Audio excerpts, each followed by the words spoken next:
रात के सन्नाटे में किसी ने एक नाले में कचरे जैसा कुछ फेंका था, लेकिन क्या उस प्लास्टिक बैग में सच में कचरा ही था या फिर किसी की जिंदगी बंद थी?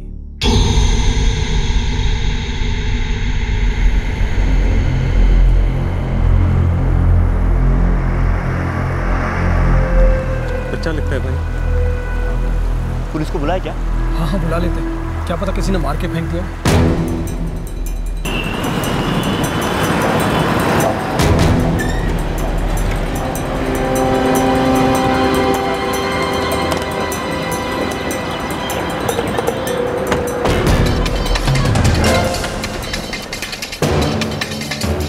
साहब मैंने आपको फोन किया था साहब। हाँ है साहब वो प्लास्टिक के बैग में साहब। हटिए आप लोग, साइड हो जाइए।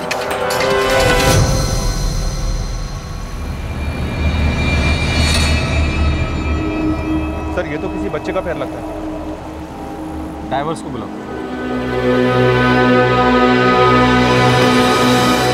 आराम से। हाँ धीरे धीरे धीरे।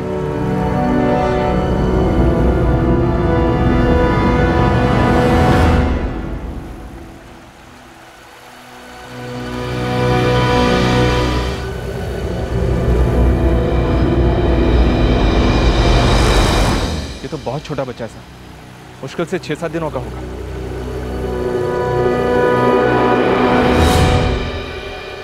लड़की है सर। एक नवजात बच्ची को मारकर गंदे नाले में फेंक दिया गया। उस बच्ची की गलती सिर्फ इतनी थी कि वो लड़की थी, कोई था जो बेटी नहीं चाहता था। अब पता ये लगाना था कि वो कौन था जिसने इतनी बेरहमी से एक बच्ची की जान ली थी। इस बच्ची का पहले गला दबाया गया, फिर इसे नाले में फेंका गया। इसे मारने में बिल्कुल मुश्किल नहीं हुई होगी, क्योंकि एकदम नवजात बच्ची थी। इसे मारे हुए ज्यादा टाइम भी नहीं हुआ। सोच समझ कर मारा है इसे, क्योंकि ये बच्ची जब हमें मिली थी तो उसके बदन पे ना कोई कपड़ा था ना कोई निशानी थी। सर जिस प्लास्टिक बैग में हमें बच्ची मिली थी, हो सकता है उस बैग से हमें कोई सुराग मिल जाए।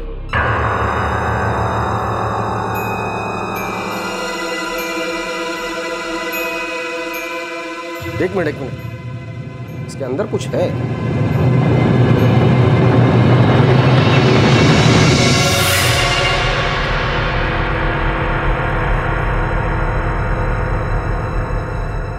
ये तो कोई बिल लगता है सर।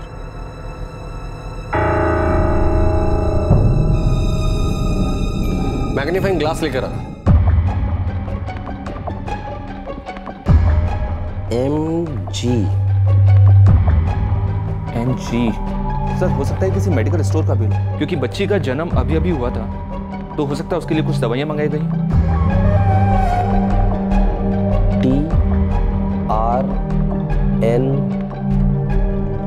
TRNE 4 शब्दों से बना नाम है। अभी बच्ची की लाश बोरीवली के पास वाले नाले में मिली थी। शायद आसपास के मेडिकल स्टोर में इसके बारे में कुछ पता चल सकता है।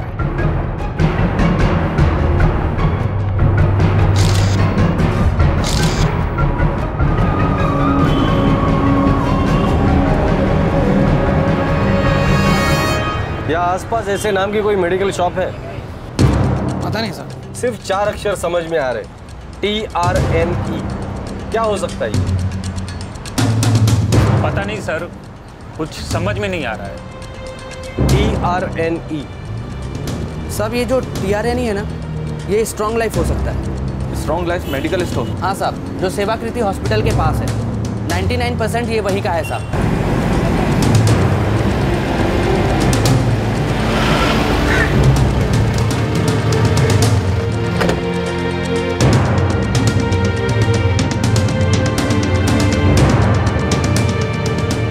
जी सर, ये हमारी दुकान का है। ये देखिए।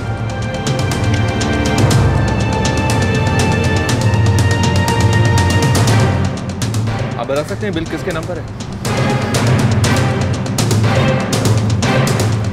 बच्चे की दवाई का बिल है ना सर? जी, हमें एक बच्ची की लाश मिली, ज्यादा दिन नहीं हुए। ये देखिए सर, ये वाला। ये दोनों मैच करें सर। पेशेंट का नाम रश्मि लिखा। क्या बता सकते हैं किस डॉक्टर ने प्रिस्क्राइब किया है ये? सर डॉक्टर का नाम है डॉक्टर मेघना दातार, वो गायनेकोलॉजिस्ट है। मुझे इस बिल की कॉपी चाहिए। चलिए। Thank you.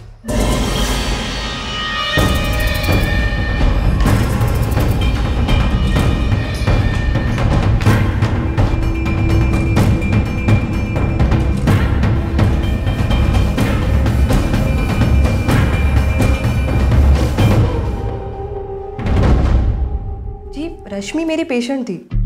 अभी 6 दिन पहले ही उसने एक लड़की को जन्म दिया था। ये प्रिस्क्रिप्शन मैंने उसकी बेटी के लिए लिख कर दिया था, पर हुआ क्या है? अभी एक बच्ची की लाश मिली है, उसके साथ ही ये प्रिस्क्रिप्शन मिला था। ये है उसकी तस्वीर। ओह माय गॉड, रश्मि उसकी माँ और बहन के साथ बच्ची को लेकर कल सुबह ही चली गई थी। आप इसे दवाई टाइम पे दे दीजिएगा। जच्चा और बच्चा बिल्कुल ठीक है। Don't worry.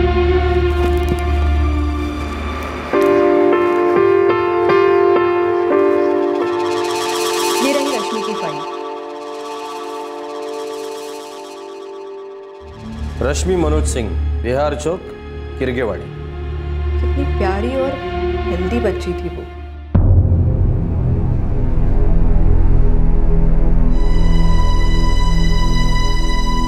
कोई उस मासूम को मारकर नाले में कैसे फेंक सकता है? जिस हालत में वो बच्ची मिली थी उसके बारे में कुछ भी पता कर पाना मुश्किल था, लेकिन अब पुलिस ने पता लगा लिया था कि उस बच्ची का जन्म कहां हुआ था, उसकी मां कौन थी और उनके पास घर का एड्रेस भी था।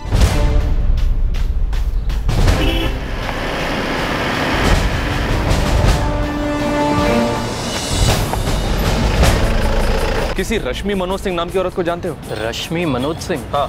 नहीं सब नहीं सुना।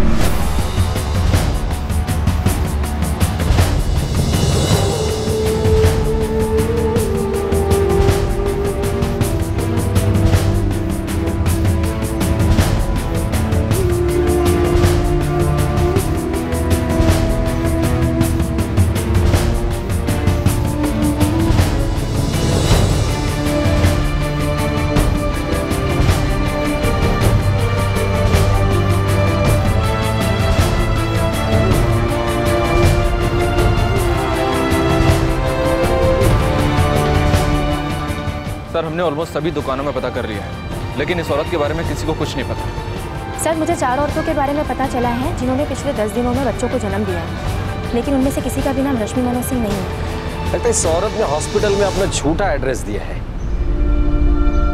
ये भी तो हो सकता है कि उसने नकली नाम बताया हो। ये भी हो सकता है कि उन्होंने बच्चे का लिंग परीक्षण किया हो और उन्हें पहले से ही पता था कि लड़की होने वाली, और वो लोग लड़की नहीं चाहते थे, इसलिए तो हॉस्पिटल में अपना नाम और पता गलत दिया था। हाँ सर, ये हो सकता है। अगर उन लोगों ने बच्ची के होने के बाद उसे मारने का मन बनाया होता तो हॉस्पिटल में गलत नाम नहीं लिखवाते।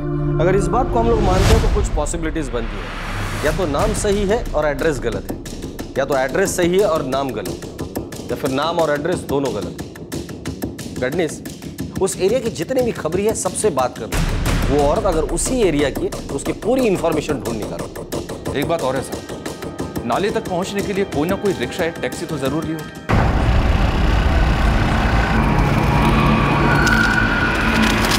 सर, मैं उस एरिया के सभी रिक्शा ड्राइवर और टैक्सी ड्राइवरों से ही बात करता हूँ, ठीक है?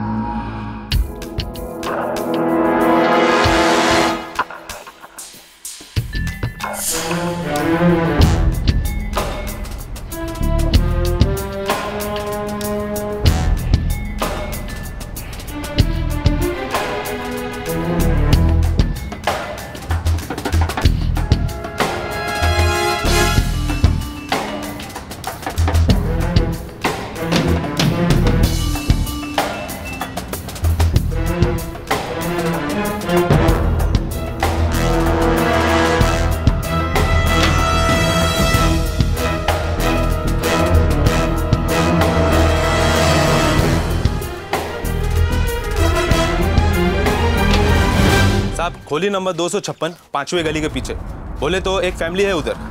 नाम वही है? नहीं साहब, उस औरत का नाम रेवती कराड़े, लेकिन साहब कुछ तो झोल लग रहा है मुझको। मैंने उनके पड़ोसियों से पूछा तो वो लोग बता रहे थे कि काफी महीने पहले वो लड़की पेट से लग रही थी। नहीं, अभी एकदम ठीक है साहब। और कुछ? और कुछ नहीं। हाँ, उस रेवती की माँ और बहन भी वही उम्र की है जो आप बता रहे थे। ठीक है।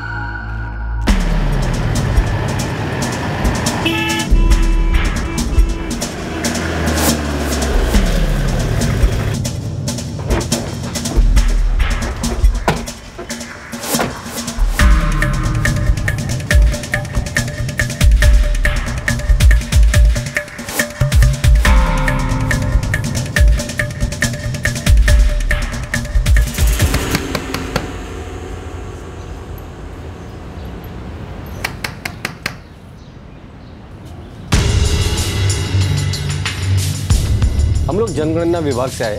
आपके घर में कौन कौन रहता है उसकी जानकारी चाहिए। आपका नाम? जी नंदा कराड़े। उम्र? 52 साल। घर में और कौन कौन रहता है?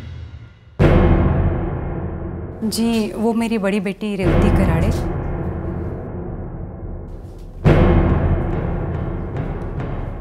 और ये मेरी छोटी बेटी प्रणीता कराड़े। घर में कोई छोटा बच्चा भी है? नहीं सर, बच्चा नहीं है। आपके पति का नाम? दामोदर कराड़े। वो कहाँ है? वो अपने गांव गए हैं। कितने सालों से आप यहाँ रहती हैं? काफी समय से रह रहे साहब। जैसे कि वो रेवती गोद में थी तभी हम यहाँ आए थे। तब तो रेशन कार्ड भी होगा आप लोगों के पास? हाँ आए ना सर। अच्छा वहाँ पे काम हो गया है? हाँ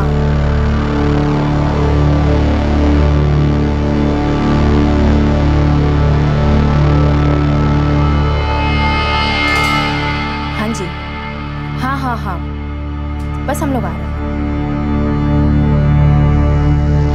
थोड़ा अपना ध्यान रखा करो, नहीं तो प्रॉब्लम हो जाएगी। एक मिनट।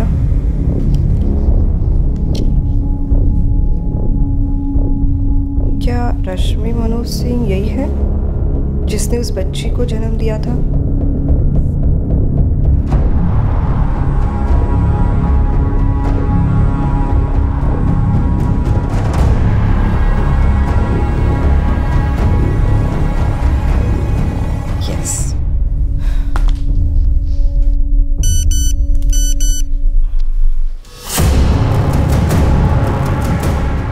उसकी माँ और बहन है।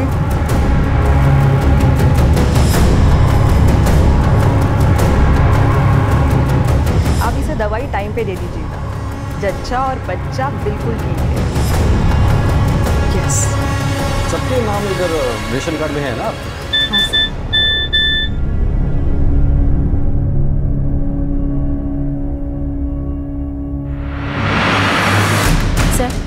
दूसरी चौल के घरों की जनगणना हो गई है। मुझे अभी अभी मैसेज आया है कि हमें बिल्कुल सही जानकारी मिली है। वैसे नंदा जी आप श्योर है ना कि इस घर में कोई छोटा बच्चा नहीं?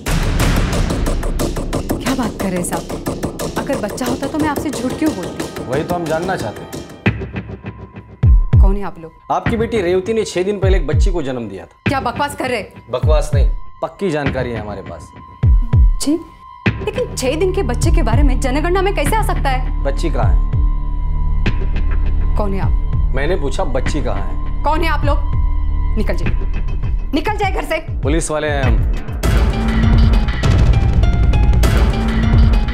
जी वो मालिश वाले के घर। इतना तो हम भी जानते हैं कि 6 दिन की बच्ची को मालिश के लिए कोई घर के बाहर नहीं भेजता। तो अब मुझे सिर्फ इतना बता दीजिए, आप लोगों में से किसने उस मासूम की जान ली थी?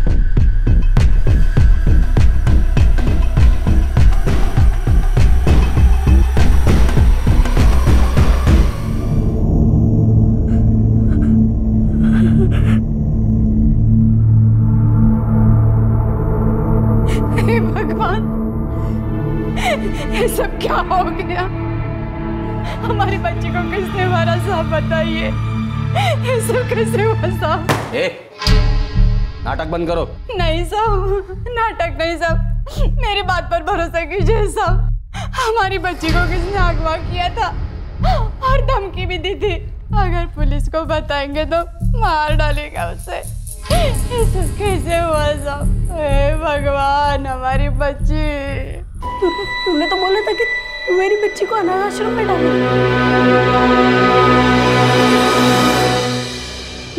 मेरी बच्ची को किसने मार डाला?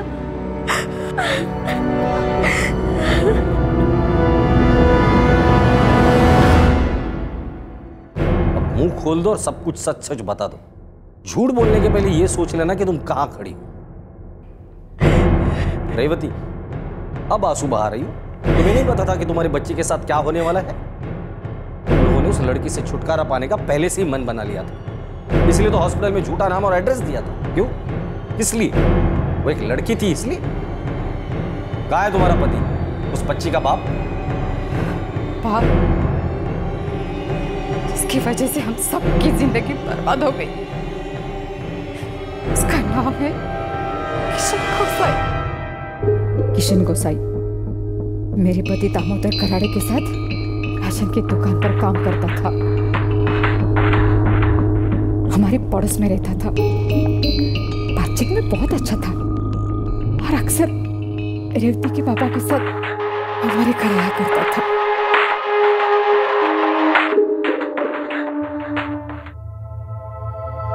भगवान ही जाने वो कब रेवती को अच्छा लगने लगा।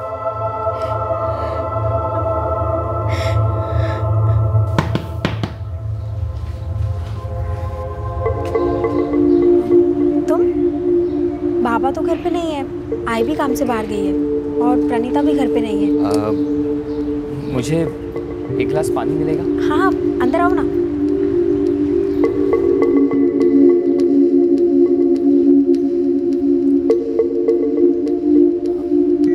अच्छा, मैं चलता हूँ।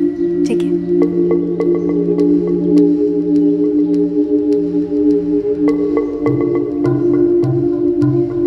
रेवती, मुझे तुमसे कुछ बात करनी है। हाँ, बोलो ना।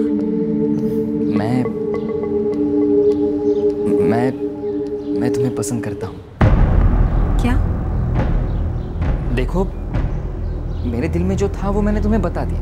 तुम्हारे दिल में वैसा कुछ नहीं है तो ठीक है, मैं चलता हूँ।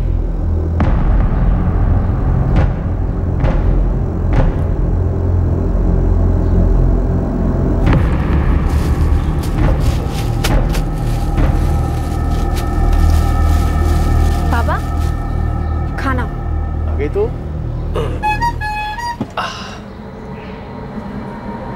अच्छा बाबा, मैं चलती हूँ। हाँ, संभाल के जाना।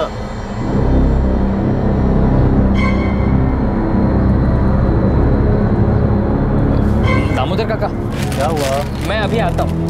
अरे बहुत सारा काम है। 2 मिनट में आता हूँ ना। जल्दी आना। हाँ।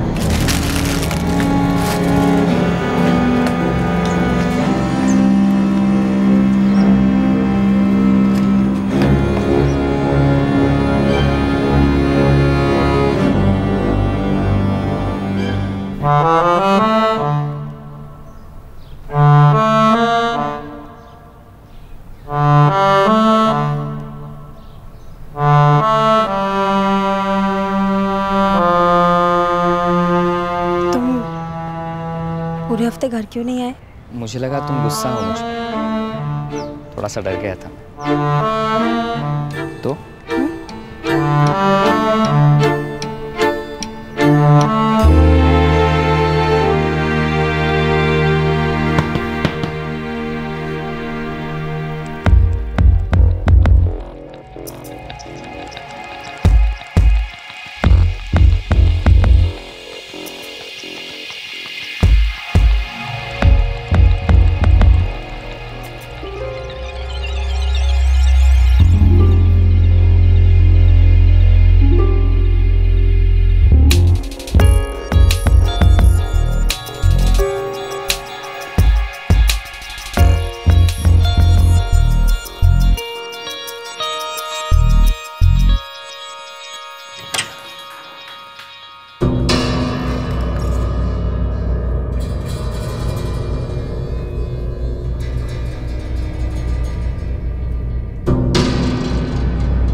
एक मिनट।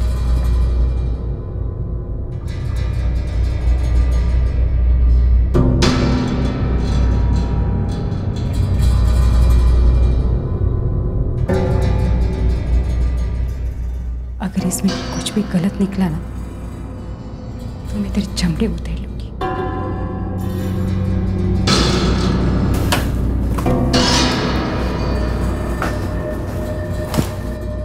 आपका अंदाजा बिल्कुल सही था। आपकी बेटी रेवती मां बनने वाली है।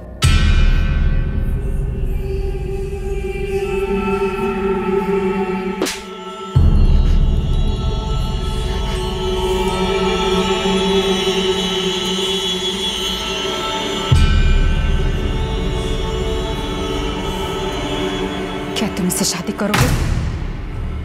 इसके पेट में तुम्हारा बच्चा पल रहा है। अरे तो इससे क्या पूछ रही है? इसने ये गंदा काम किया है तो इसको संभालने की जिम्मेदारी भी तो इसी की है ना।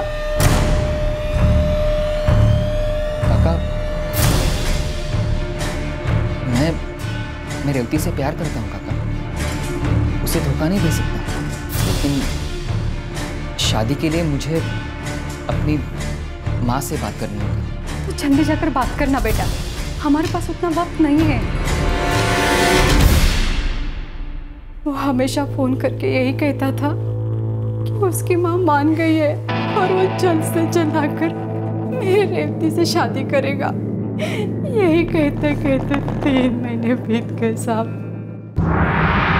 देख लेना, वो वापस नहीं आएगा। अब तक तो किसी को पता नहीं चला। आखिर कब तक छुपाएंगे इसका ये पेट? लोग थूकेंगे हमारे मुंह पर।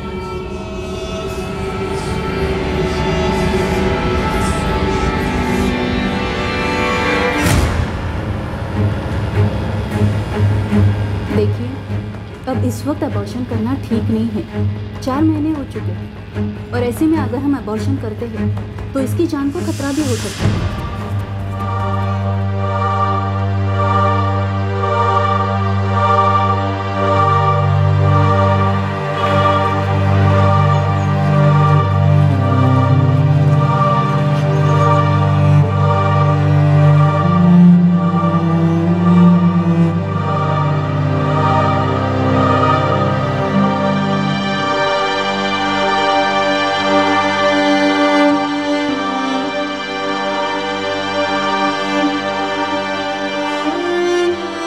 मुझे लगा तुम गुस्सा हो मुझ पे, थोड़ा सा डर गया था।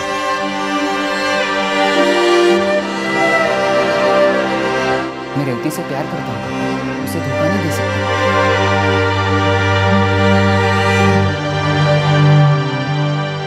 मेरे पति घर छोड़कर चले गए।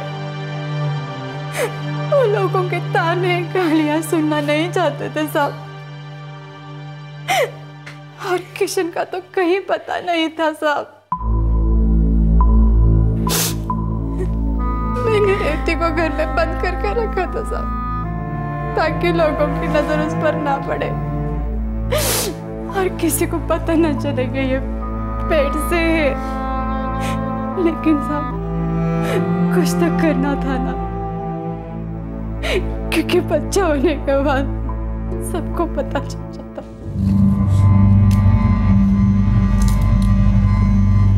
आई, दीदी के बच्चा होने के बाद हम लोग उसे क्या कहेंगे?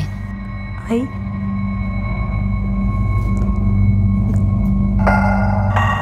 मुझे ये बच्चा चाहिए आई। और तू लोगों से क्या कहेगी? इस बच्चे का बाप तुझे कुंवारी मां बनाकर भाग गया? आई, मैंने किशन से सच्चा प्यार किया था। मैं क्या जानती थी कि वो मुझे छोड़ के चला जाएगा। तुझे इतना तो समझना चाहिए था कि शादी से पहले किसी से संबंध नहीं बनाते। अरे लोग तुझ पर थूकेंगे, गालियां देंगे, दुनिया चाहे चांद पर चली जाए, मगर जब ऐसा कुछ हो जाता है ना, तो सबसे पहले औरतों पर ही उंगली उठती है।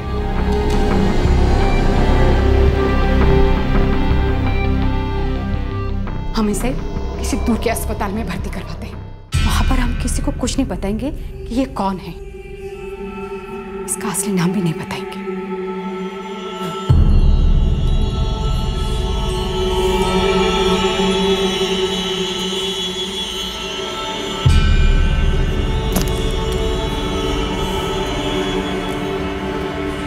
24 घंटे में डिलीवरी होनी चाहिए।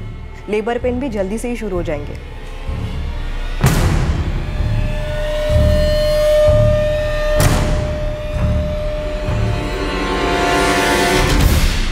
तो तुमने बच्ची को मारने का मन पहले से ही बना लिया था? नहीं साहब, जब बच्चे होने वाली थी ठीक उसके पहले किशन ने फोन किया था।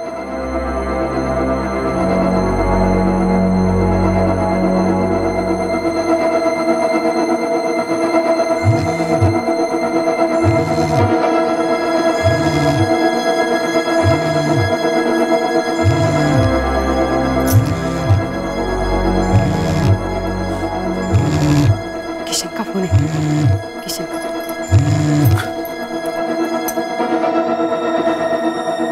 हेलो। हाँ, मैं किशन बोल रहा हूँ। मैं जानती हूँ बेटा। बेटा तुम कब आ रहे हो? कहाँ हो तुम? रेवती अस्पताल में। उसे बच्चा हो गया? नहीं, मगर किसी भी वक्त हो सकता है। देख किशन, भगवान के लिए वापस आ जाओ बेटा। मेरी रेवती से शादी करके अपने बच्चों को अपना नाम दे दे बेटा। देख, मैंने एक तरीका ढूंढ लिया है। क्या?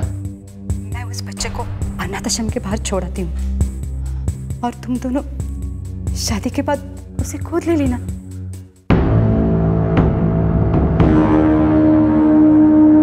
किशन, तुम सच में वापस आ रहे हो ना? या हमें बहला कर धोखा तो नहीं दे रहे हो ना? मैं आपको बाद में फोन करता हूँ।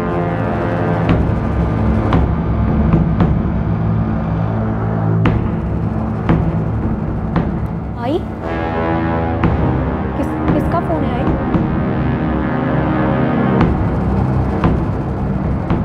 किशन का? क्या कहा उसने? वो आ रहा है ना?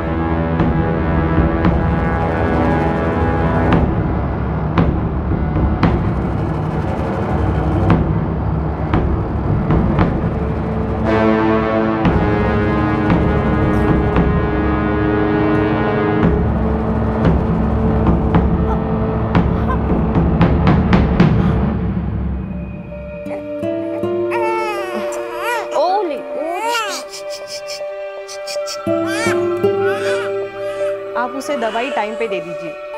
जच्चा और बच्चा बिल्कुल ठीक है। Don't worry.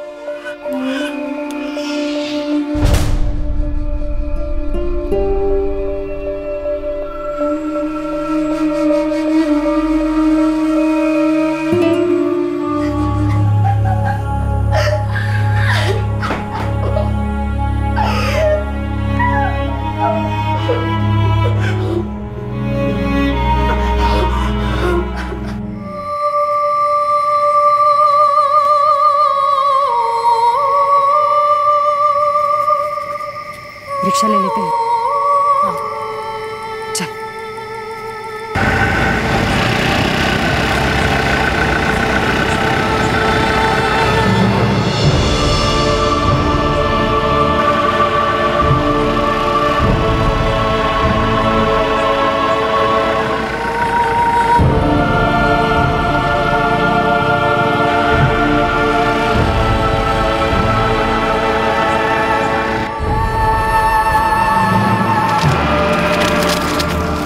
बच्ची सिर्फ 6 दिन की थी। जब तुम उसका गला दबा रही होगी, उस मासूम ने तो शोर भी नहीं मचाया होगा और किसी को यह भी नहीं पता चला होगा कि तुमने कितना घटिया काम किया है।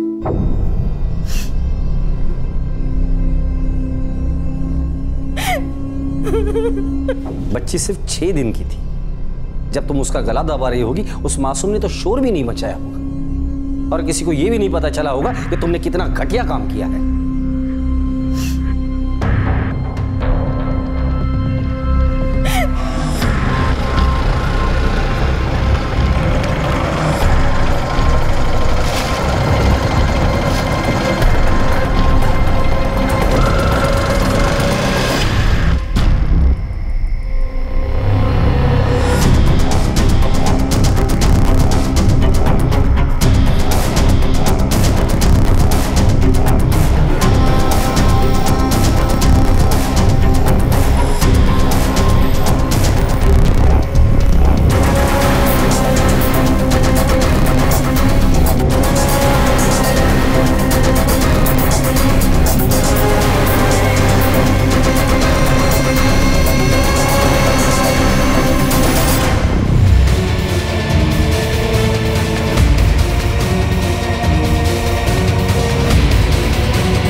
जब किशन ने तुमसे कहा था कि वो रेवती से शादी करेगा, फिर तुमने बच्ची को क्यों मारा?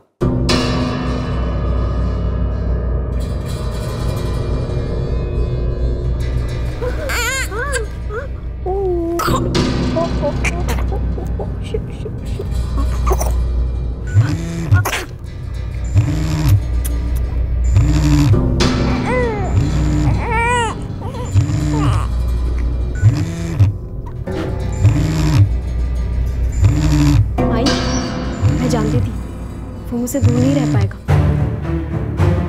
हेलो। मुबारक हो बेटा, तुम बाप बन गए हो। लड़की हुई है या लड़का? घर में लक्ष्मी आई है, बहुत सुंदर है, बिल्कुल रेवती पर गई है। हेलो हेलो, मुझे लड़की नहीं चाहिए।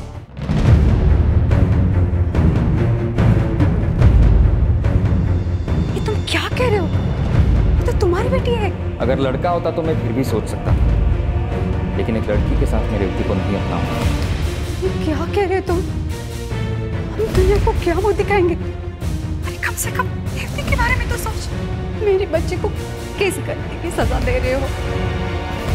वापस आ जाओ, मेरे बेटे से शादी कर लो बेटा, वापस आ जाओ।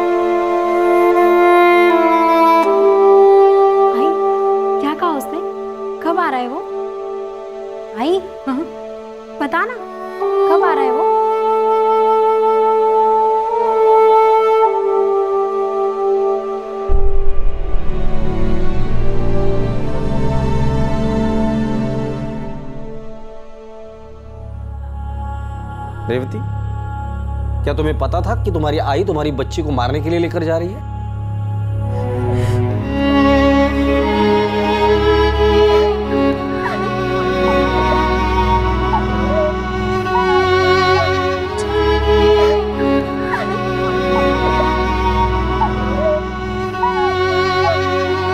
मेरी बेटी को ये कह के लेके गई थी कि वो मेरी बच्ची को अनाथ आश्रम में डाल देगी। मुझे क्या पता था मेरी बच्ची को मार डालेगी। झूठ बोल रहे साहब, झूठ मत बोल। हमने जाने से पहले तुझे सब पता था कि हम तेरे बेटे के साथ क्या करने वाले हैं। साहब, मुझे सच में कुछ नहीं पता था। तुमने एक मासूम की जान ली जो तुम्हारी नवासी थी। पर रेवती, तुम कैसी माँ हो? तुम अपनी ही बच्ची को मार डाला, इसलिए एक ऐसे आदमी के लिए जिसने तुम्हें धोखा दिया, माँ बनाकर भाग गया वो, और जिसने बेटी होने के नाम पर यह साफ साफ कह दिया कि बच्ची के साथ वो तुम्हें नहीं अपनाएगा। ऐसा आदमी बाप तो क्या इंसान कहलाने के भी लायक नहीं है। साहब, मुझे सच में कुछ नहीं पता था। मैं तो सारी जिंदगी बिना शादी के अपनी बच्ची के साथ रह लेती। नहीं साहब, इसको सब पता था साहब, झूठ बोल रही है। साहब, इसके भलाई के लिए मैंने इसके बेटे को मार डाला साहब। तुम लोगों को उस बच्ची से इतनी ही प्रॉब्लम थी तो किसी अनाथ आश्रम में छोड़ आते, कोई उसे गोद लेता, उसे माँ बाप मिलते, कम से कम उस मासूम की जान तो नहीं जाती।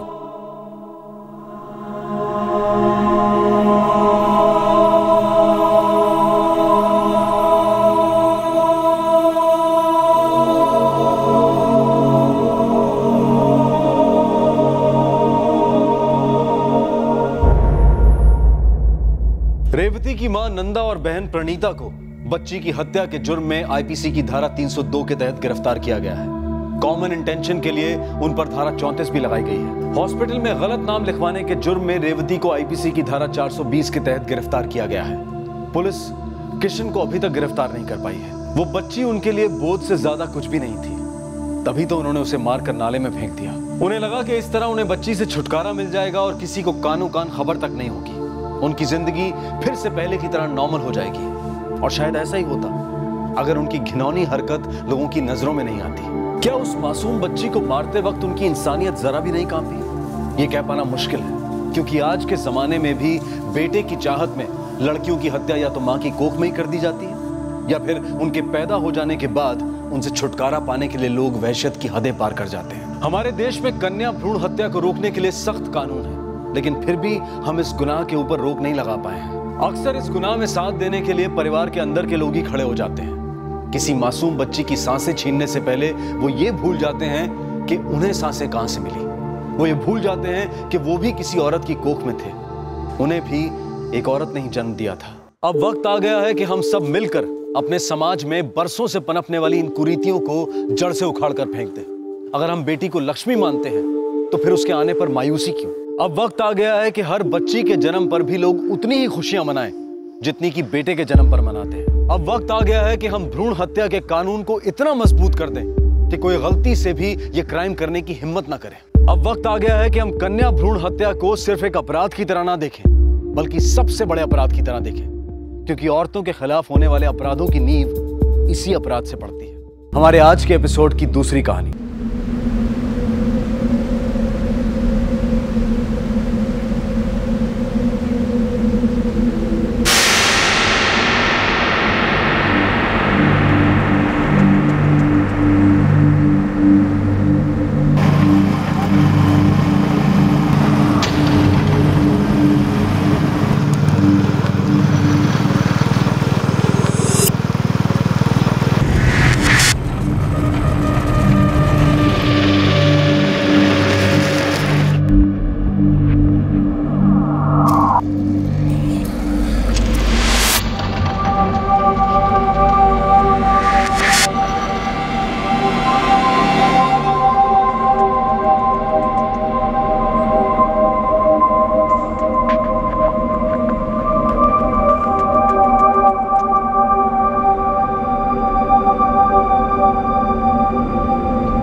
वर्षीय रेणुका त्यागी हर रविवार की तरह अपने मरहूम पति जयराम त्यागी की समाधि पर कुछ वक्त बिताने आई थी। समाधि पर ही रेणुका त्यागी पर गोली चलाई गई। गोली चलाने वाले को मालूम था कि वो उस वक्त वहीं पर मिलेंगे।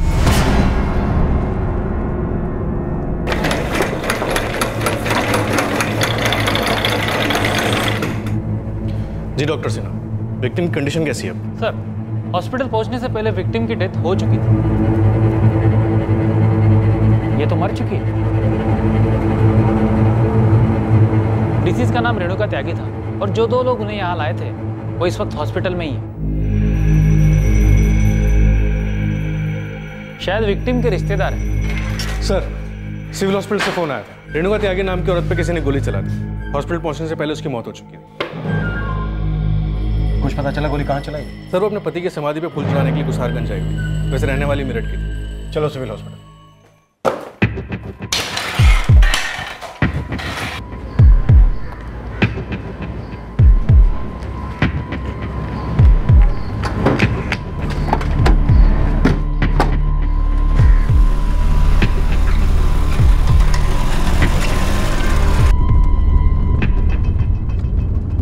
जी शिल्पा भाभी। दीप्ति, अम्मा जी को किसी ने गोली मार दी है। क्या? ये आप क्या कह रहे हो भाभी? कब और कैसे हुआ ये सब? मुझे भी कुछ ज्यादा नहीं पता। अम्मा जी आज सुबह घर से निकली थी बाबूजी की समाधि पर जाने के लिए, और अभी थोड़ी देर पहले ही कबीर का फोन आया। चाचा जी और कबीर ने अम्मा जी को अस्पताल पहुंचाया है। अम्मा ठीक तो है ना भाभी? दीप्ति, वो कबीर कह रहा था कि अम्मा जी गुजर चुकी है। नहीं दीप्ति, देखो, तुम हिम्मत मत हारो। मैं और तुम्हारे भैया भी अस्पताल ही जा रहे हैं। तुम भी वहाँ जल्दी से आ जाओ। जी हाँ।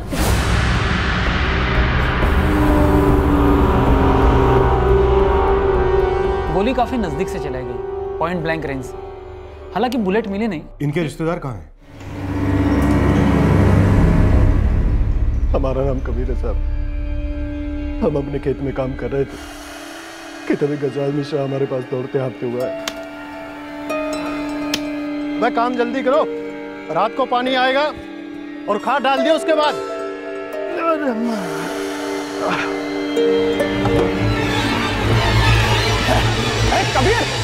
कबीर, मेरी बड़ी अम्मा को किसी ने गोली मार दी। क्या कह रहे बे? अरे हम सच कह रहे हैं। किसने कहा तुझे? अरे बड़े बाबूजी की समाधि के पास पड़ी है। चल चल भाग, मत जल्दी आ।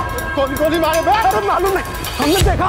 फिर हमने तुरंत बाबूजी को बुलाया साहब और कुछ गांव वालों को साथ लेके वहां पे पहुंचे।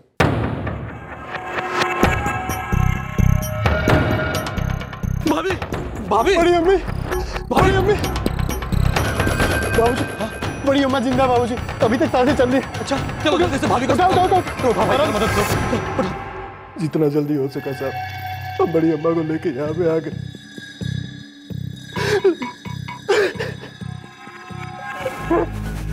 लेकिन साहब बहुत देर हो चुकी थी, हम भाभी को बचा नहीं सके। इनका कोई बेटा या बेटी? जी हाँ, बड़ा बेटा अजय और बेटी दीप्ति। अजय भैया को हमने खबर कर दिया साहब, और शिल्पा भाभी को लेके घर से निकल चुके। उन लोगों ने दीप्ति को भी बता दिया, वो भी आती है उनसे।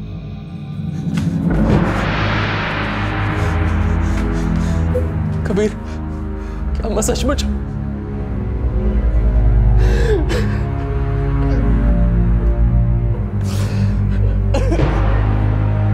रेणुका त्यागी हर रविवार को अपने घर से खुद ड्राइव करके कुसारगंज आती थी, जहां उन्होंने अपने पति की समाधि बनवाई थी, जिनका 10 साल पहले देहांत हो गया था। और अपने पति की समाधि के पास आकर बैठना उन्हें अच्छा लगता था। हर रविवार की तरह अम्मा जी बाबूजी की समाधि पर जाने के लिए घर से सुबह निकली थी।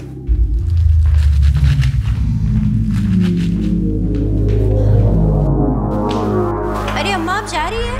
हाँ बेटा। अम्मा, पिछली बार आपने आने में बहुत देर कर दी थी। इस बार आप दोपहर के खाने के लिए टाइम से आ जाइएगा। आएंगे ना पक्का? हाँ। अगर आपको देर हो रही है तो फिर मैं आपके लिए डब्बा बांध देती हूँ, आप वहीं पे खा लेना। नहीं बेटा, इसकी कोई जरूरत नहीं, मैं खाने के टाइम पे आ जाऊँ। ठीक है।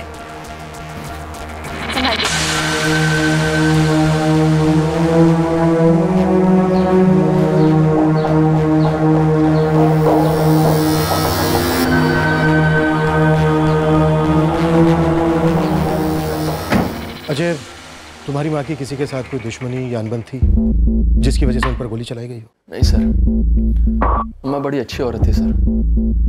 पिछले 25 साल से पीडब्ल्यूडी में हेड क्लर्क थी, किसी से कोई अनबन नहीं थी सर। पीडब्ल्यूडी ऑफिस में काम को लेकर किसी के साथ कोई अनबन?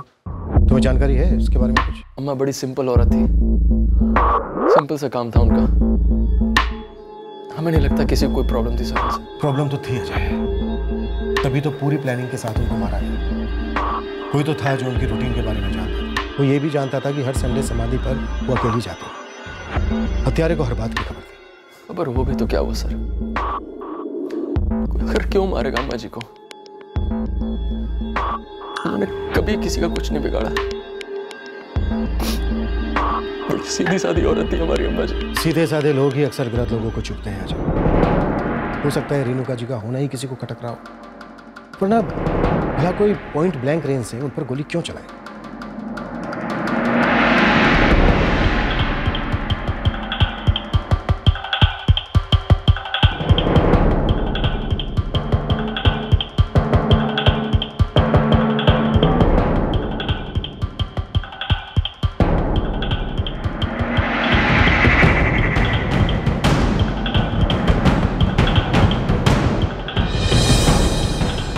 सर, बुलेट मिल गई।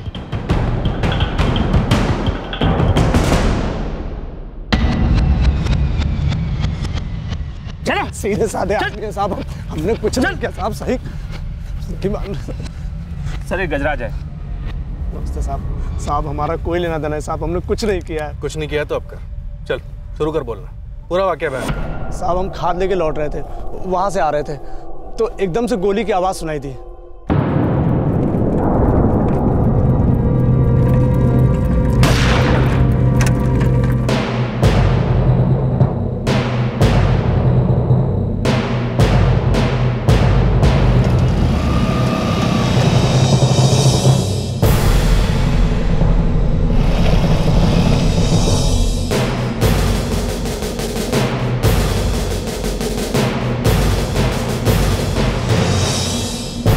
साहब, हम रेणुका जी को पहले से जानते थे। कबीर हमारा पड़ोसी है, उनकी बड़ी अम्मा थी वो।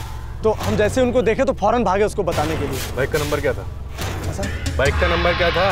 साहब, हमने ध्यान ही नहीं दिया नंबर पे। वो क्या था कि गोली की आवाज़ सुन के ना दिमाग एकदम सुन्न हो गया था साहब, तो कुछ समझ ही नहीं आया, कुछ सूझा ही नहीं हमको। दो लोग चेहरे तो देखे होंगे? हाँ साहब, एक बाइक पर बैठा था और दूसरा भाग के आया और मोटरसाइकिल पे चढ़ गया और उसके बाद इधर भाग गए साहब ये लोग। कौन थे वो? क्या पहना था उन्होंने? टी शर्ट पहनी थी साहब और गमछा भी था, दोनों के पास गमछा था। दोबारा देखोगे तो पहचान लोगे? हाँ साहब, पहचान लूंगा। चल ठीक है, जरूरत पड़ी तो दोबारा बुलाऊंगा, तब तक गांव छोड़कर मत जाना। गया तो पकड़ के अंदर कर दूंगा। नहीं साहब, हम कहीं नहीं जाएंगे, हम यहीं रहते हैं। लेकिन साहब सुनिए ना साहब, हमने कुछ नहीं किया साहब। साहब ये .315 बोर के बुलेट का शॉट, ये ज्यादातर राइफल और कट्टे में इस्तेमाल होता है। सर लेकिन जब हमने गजराज से पूछताछ की तो उसने किसी राइफल का जिक्र नहीं किया, मतलब कट्टे का इस्तेमाल। लगता है पेशेवर खूनी थे, जरूर किसी ने सुपारी दी होगी सर। एक 50 साल की औरत को मारने के लिए 2 लोगों को सुपारी, ऐसे भी क्या दुश्मन? सर रेणुका जी PWD में काम करते हैं, शायद उनके काम से जुड़ा हुआ कोई नहीं।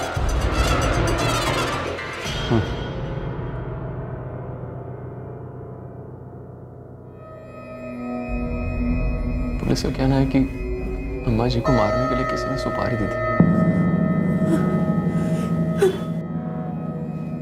लेकिन बड़ी अम्मा को मार के किसी को क्या मिलेगा? इस बात में कोई शक नहीं था कि दोनों पेशेवर हत्यारे रेणुका त्यागी की हत्या के इरादे से ही वहां पर आए थे। लेकिन ये हत्यारे थे कौन, किसने उन्हें भेजा था, और रेणुका त्यागी की हत्या के पीछे आखिर वजह क्या थी?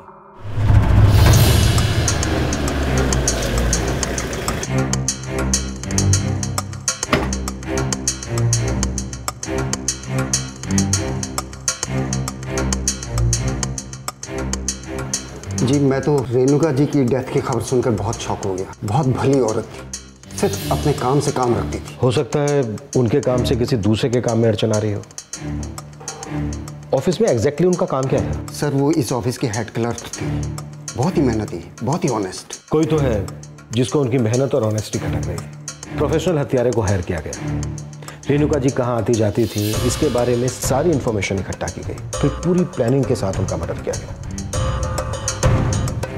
आप हमें ये बताइए कि उनकी ऑनेस्टी किसको खटक रही थी? जी मैं आपकी बात समझता हूँ, लेकिन जहाँ तक हमारे डिपार्टमेंट का सवाल है, रेणुका जी का जॉब बहुत लिमिटेड था, सिर्फ क्लैरिकल जॉब था उनका। उनके पास किसी प्रोजेक्ट को रिजेक्ट या अप्रूव करने की कोई अथॉरिटी नहीं थी। स्टाफ में किसी के साथ कोई झगड़ा, कोई तू में? जी नहीं सर, वो पिछले 25 सालों से हमारे लिए काम कर रही थी।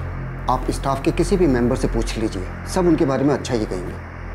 मैं दावे के साथ कह सकता हूँ कि वो किसी ऐसे मैटर में इन्वॉल्व हो ही नहीं सकती जो उन्हें इतने भयानक अंजाम तक ले जाए। सर प्रोफेशनल फ्रंट पे तो ऐसा कुछ भी नहीं था जो कोई ने मारना चाहा।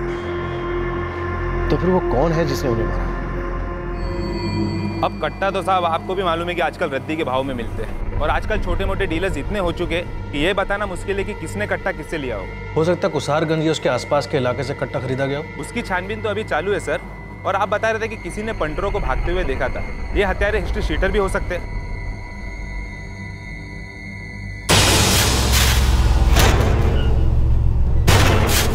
मुझे मत देख, फोटो देख।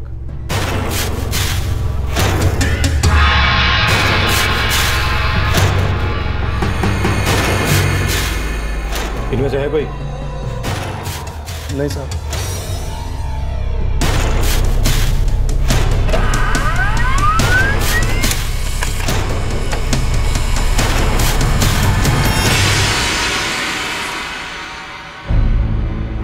ना किसी अननोन नंबर से फोन आया और ना ही किसी पर्टिकुलर नंबर पर ज़्यादा देर तक बात हुई। मुझे नहीं लगता कि रेणुका जी को किसी से धमकी मिल गई। भला ऐसे ही रेणुका त्यागी को कोई क्यों मारे? सर ये भी तो हो सकता है कि टारगेट कोई और हो और गलती से गोली रेणुका जी को लग गई हो। इस बात के चांस बहुत कम, क्योंकि गोली बहुत ही क्लोज रेंज से चलेगी। हाँ लेकिन पीठ पे हो सकता है कातिल चेहरा ना देख पाया।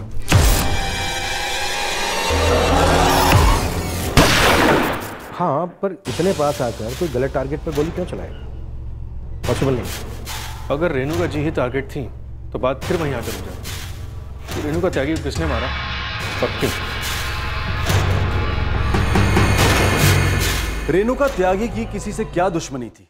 कोई प्रोफेशनल एंगल सामने नहीं आ रहा था और ना ही उन्हें मारने का मकसद। आखिर पुलिस ने इन्वेस्टिगेशन की दिशा बदली और रेणुका त्यागी के करीबी लोगों की जांच पड़ताल शुरू की।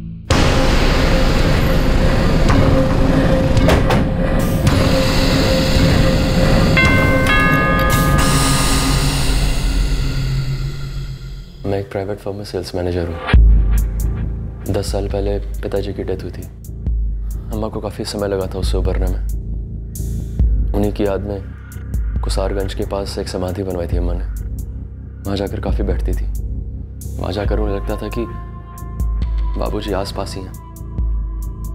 ये सुकून मिलता था उन्हें। परिवार में किसी के साथ किसी तरह की कोई अनबन? नहीं सर। कबीर आपके सगे चाचा का लड़का है।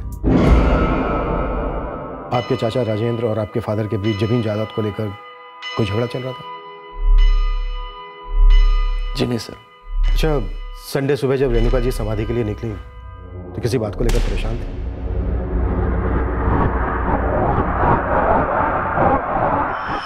जी बिल्कुल नहीं।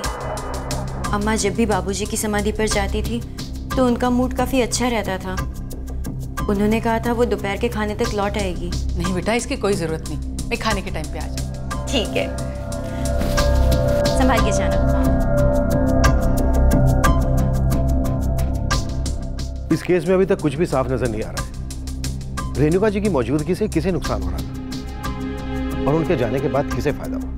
सर, अजय का कहना है कि घर में किसी बात को लेकर कुछ झगड़ा नहीं, लेकिन एक बात तो क्लियर है, अजय इकलौता बेटा और रेणुका जी के मरने के बाद अब जो कुछ भी है वो सब उसी का है। ये भी तो हो सकता है दोनों भाई बहन के बीच बराबर बटे। कुछ पता है दोनों भाई बहन के बीच अनबन थी या नहीं? हेलो सर, मैं दीप्ति बोल रही हूँ, रेणुका जी की बेटी। जी दीप्ति जी, कहिए। अम्मा के खोने का कुछ पता चला? अब तक तो नहीं, इन्वेस्टिगेशन चल रही है, पर कुछ ठोस हाथ नहीं लगा। क्या आप कुछ रोशनी डाल सकती हैं इस केस में? कोई भी ऐसी बात जो हम नहीं जानते और आप जानती हैं? सर, अब मैं क्या बताऊं? मुझे तो यही नहीं समझ आ रहा कि अम्मा को भला कोई क्यों मारना चाहेगा। ये तो बड़ा सवाल है, इसी का जवाब मिल गया तो सारे जवाब मिल जाएंगे। सर, मैं सच में कुछ नहीं जानती। ठीक है, थैंक यू। क्या कोइंसिडेंस है, दीप्ति की बात छिड़ी और उसका फोन आ गया। चलो, जब बात छिड़ी चुकी है तो इस एंगल से भी टटोल कर देख लेंगे। रेणुका जी की मौत से दोनों भाई बहन को फायदा हुआ या फिर किसी एक? दुबे, जरा पता लगाओ इन दोनों भाई बहन के बीच किसी तरह की कोई अनबन थी या फिर अंडरस्टैंडिंग।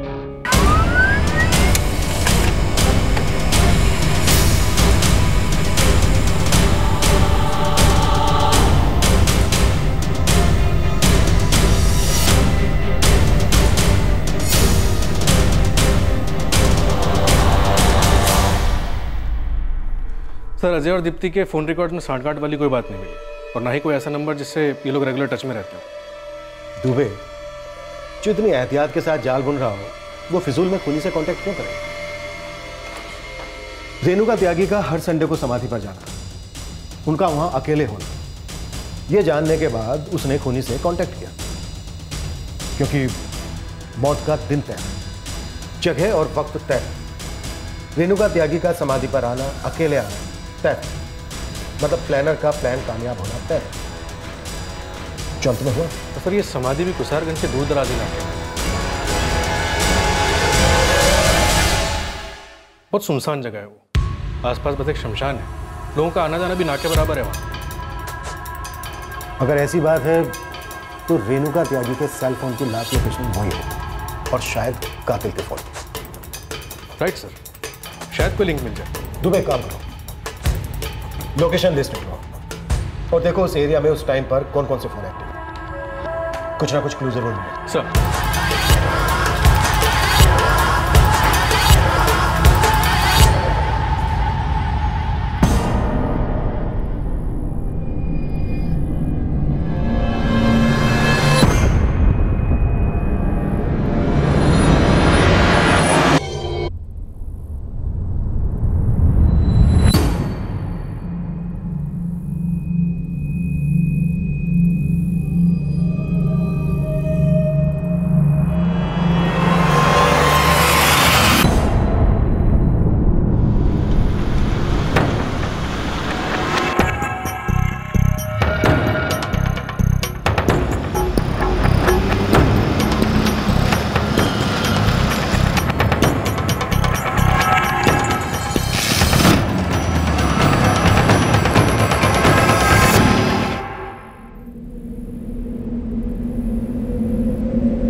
जब रेणुका जी समाधि के पास मौजूद थी तब उस इलाके में टोटल 11 नंबर एक्टिवेट थे। एक रेणुका जी का था, एक गजराज का था और 8 गांव वालों के थे।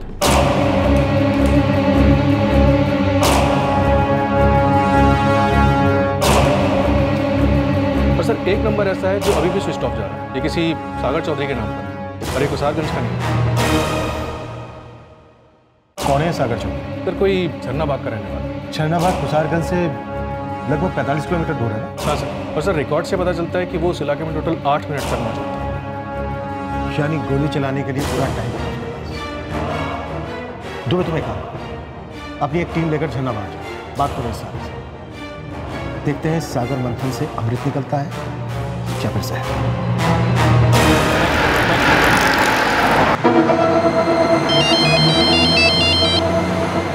हेलो सर, मैं तृप्ति बोल रही हूँ। अम्मा के खूनी का कुछ पता चला?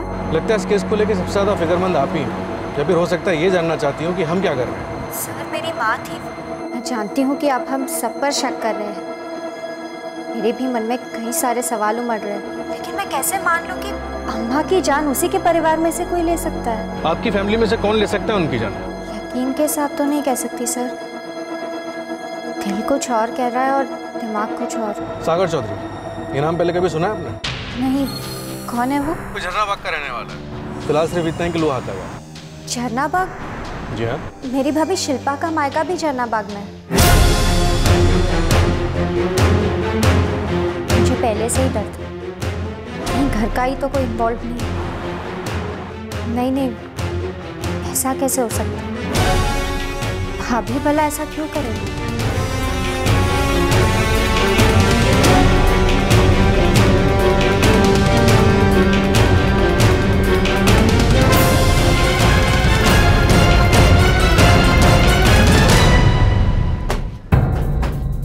पूरे 5 दिन हो गए पर वो अब तक घर नहीं आए। उसका फोन भी स्विच ऑफ है। तुम्हारा उससे बात करने का मन नहीं करता? करता है ना साहब, पर क्या करे जब पति फोन उठाना बंद कर दे तो। और वैसे भी वो हमारी सुनते कहाँ हैं। खेत में दिहाड़ी मजदूरी करते हैं, सुबह से शाम तक पसीना बहाते हैं, तब जाके कुछ भूखी सूखी हाथ लगती है। अब जब वो आए नहीं है तो घर चलाना भी मुश्किल हो गया। समझ नहीं आ रहा क्या करे, कहाँ जाए। अगर वो आए या फोन करे तो सबसे पहले हमें खबर करना, नहीं तो हमें दोबारा आना पड़ेगा खबर लेने। जी साहब।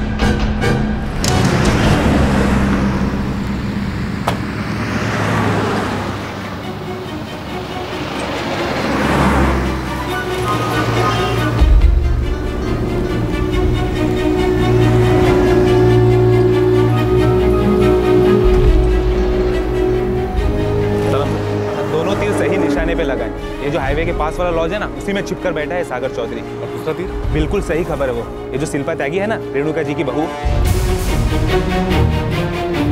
इसी गांव में रहती है और वो सागर को भी जानती है सब। तो क्या दोनों के बीच में कुछ चक्कर? दोनों के बीच में कोई चक्कर वक्कर नहीं है। ये जो सागर चौधरी है वो खेत मजदूर है और वो शिल्पा के बाप के खेत में काम करता है बस। कड़ियां जुड़ने लगी थी। ऐसा लग रहा था कि साजिश का ये जाल घर के अंदर ही बुना गया था। क्या वाकई में ऐसा था या किसी और के कंधे से बंदूक चलाई गई थी और मास्टरमाइंड पर्दे के पीछे से अपना खेल खेल रहा था?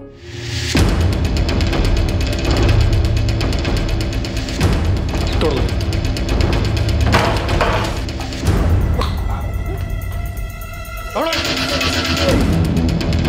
हिलने की कोशिश भी की ना, तुम दोनों की समाधि यहीं बना दूंगा। ले चलो।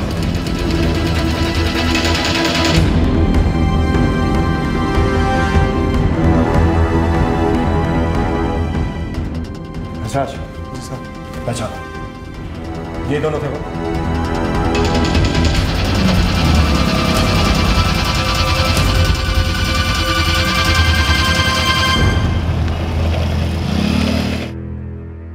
हाँ साहब, यही थे। नितिन,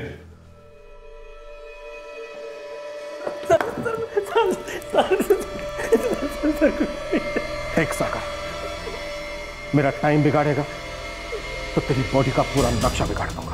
मैं ये जान चुका हूं कि तूने ही रेणुका त्यागी को मारा है। मुझे अब ये बता, क्यों और किसके कहने पर? बोल। अजय मैंने कुछ नहीं किया। अजय मैं कसम खाती हूँ मैंने कुछ नहीं किया। अजय प्लीज इन्हें समझाओ। अजय, अजय समझाओ इन्हें।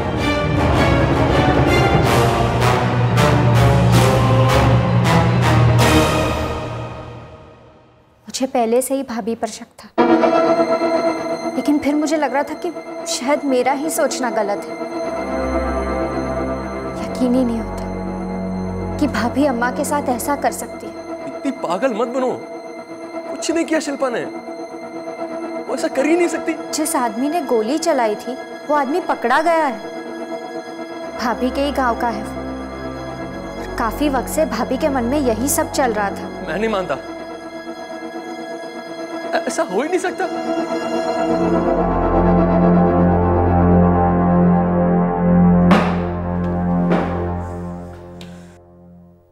आप लोग असली खूनी को पकड़ नहीं पाए, इसलिए हमें फंसा रहे हैं ना।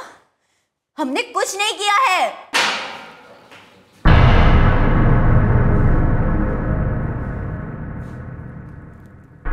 सागर चौधरी ने कबूल किया है कि तुमने ही अपनी सास को मारने के लिए इसे पैसे दिए थे। कुछ याद आया शिल्पा जी? लेकिन हमारे अकेले का काम नहीं है ये, एक और आदमी लगेगा और बंदूक भी खरीदना होगा, खर्चा होगा। कितना? 25 से 30 हजार रुपए। ठीक है, हम इंतजाम करते हैं। अगली बार जब हम मायके आएंगे तो तुमसे यहीं पर मिलेंगे। चलते हैं। 1 मिनट रुकिए, रहा नहीं जा रहा है इसलिए सोचा पूछ लें, आप अपनी सास को मारना क्यों चाहती हैं? तुमने अपनी सास को क्यों मरवाया?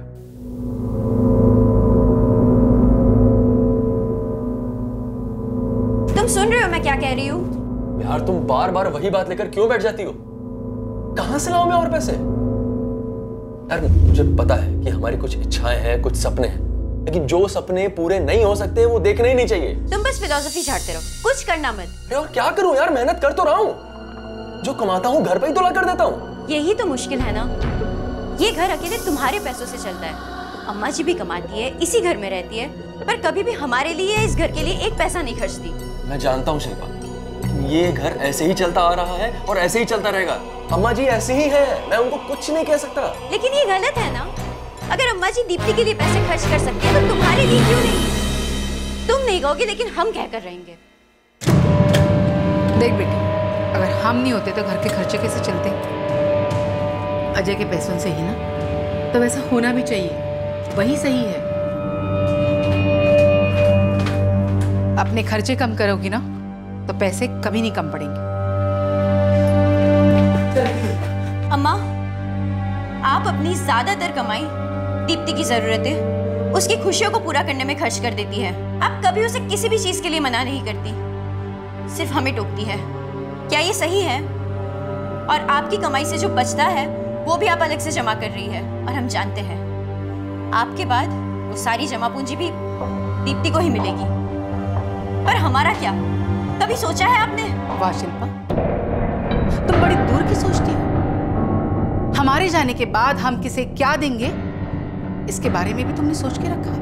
अम्मा, हमारा ये मतलब नहीं था, पर जरा आप ही सोचिए, घर का सारा खर्चा अजय के पैसों से चलता है।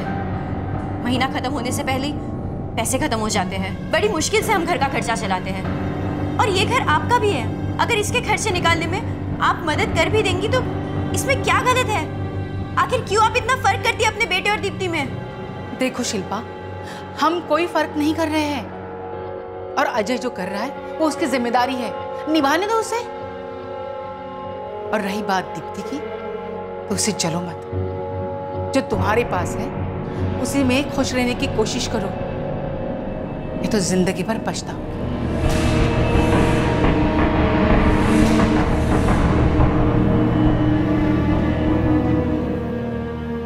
हमें कभी समझ में नहीं आया कि आखिर वो हमारे साथ इतना सौतेला बर्ताव क्यों करती थी। अपने खुद के बेटे के साथ कोई माँ ऐसा कैसे कर सकती है? जब से शादी करके आए यही सब सहते आ रहे थे, पर अब हमारे बर्दाश्त के बाहर हो गया था। हमारी समझ में आ गया था कि वो कभी भी कुछ भी हमें नहीं देने वाली, सब कुछ उनकी बेटी दीप्ति को मिलेगा। हम डर गए थे, शायद वो उस घर को भी हमसे छीनकर अपनी बेटी दीप्ति के नाम कर दी। हम ऐसा नहीं होने दे सकते,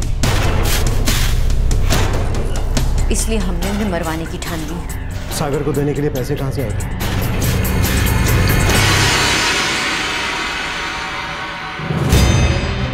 हमने अपने गहने बेच दिए, जिसके हमें 30,000 रुपए मिले, वो हमने सागर को दे दिए। यानी रविवार की सुबह रेणुका जी जब अपने पति की समाधि के लिए निकली, तब तुम अच्छी तरह से जानती थी कि अब वो घर कभी वापस नहीं आएगी। हाँ, हमें तो बस यही सोचकर तसल्ली हो रही थी कि अब वो जा रही है हमेशा के लिए। अगर आपको देर हो रही है तो फिर मैं आपके लिए डब्बा बांध देती हूँ, आप वहीं पे खा लेना। मैं खाने के टाइम पे आ जाऊँ। संभाल के जाइएगा। हाँ बेटा। उनके जाते ही हमने सागर को फोन किया। हम जानते थे बाबूजी की समाधि पर वो अकेले ही जाती है और कोई नहीं होता उनके साथ। सब कुछ सोच रहे हैं। हाँ, हमने ही किया ये सब, हमने ही मरवाया उन्हें। क्या अजय भी तुम्हारे इस प्लान में शामिल था?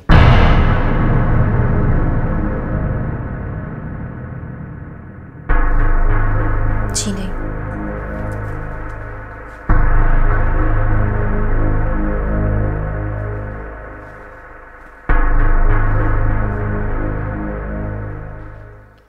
शिल्पा,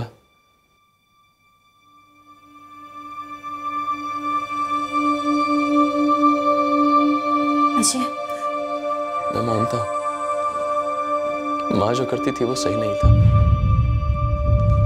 लेकिन माँ हमेशा से ऐसी थी। कितनी बार समझाता तुमने क्यों किया ऐसा शिल्पा? जीना मुश्किल हो गया था। हमें समझ नहीं आता कि कोई अपनों के साथ ऐसा कैसे कर सकता है। लेकिन जो तुमने किया वो उससे भी घिनौना था। हम मानते हैं अजय, लेकिन हम क्या करते? हम नहीं चाहते थे कि तुम्हारी माँ सब कुछ तुम्हारी बहन के नाम कर दे, पर हम हमेशा घुटते रहे।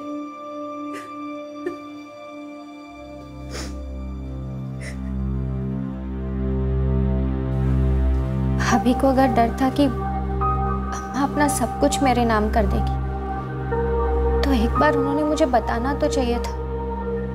अम्मा की जान लेकर उन्हें क्या मिला? दीप्ति, क्या तुम्हें सच में ऐसा कभी नहीं लगा कि अम्मा तुम में और हम में फर्क करती थी? तुम्हारी सारी डिमांड्स पूरी हो जाती थी, लेकिन बात जब मेरी या शिल्पा के बारे में हो तो उनका हाथ कभी देने के लिए नहीं उठता था। भैया, वो अम्मा की अपनी मेहनत की कमाई थी, वो जिसे चाहे देती। अम्मा हमेशा हमें नजरअंदाज करती थी, कभी हमारी प्रॉब्लम्स को नहीं समझा। अम्मा तुम्हारी सुनती थी, अगर तुमने उन्हें समझाया होता तो शायद आज ये सब ना होता, पर तुमने भी कुछ नहीं किया। भैया, अब मुझे या किसी और को दोष देने से ये सच तो नहीं बदल जाएगा कि अम्मा अब इस दुनिया में नहीं रही और भाभी ने ये जुर्म करवाया है, और उन्होंने जो भी किया गलत किया। कोई भी दलील इस सच को नहीं बदल सकती।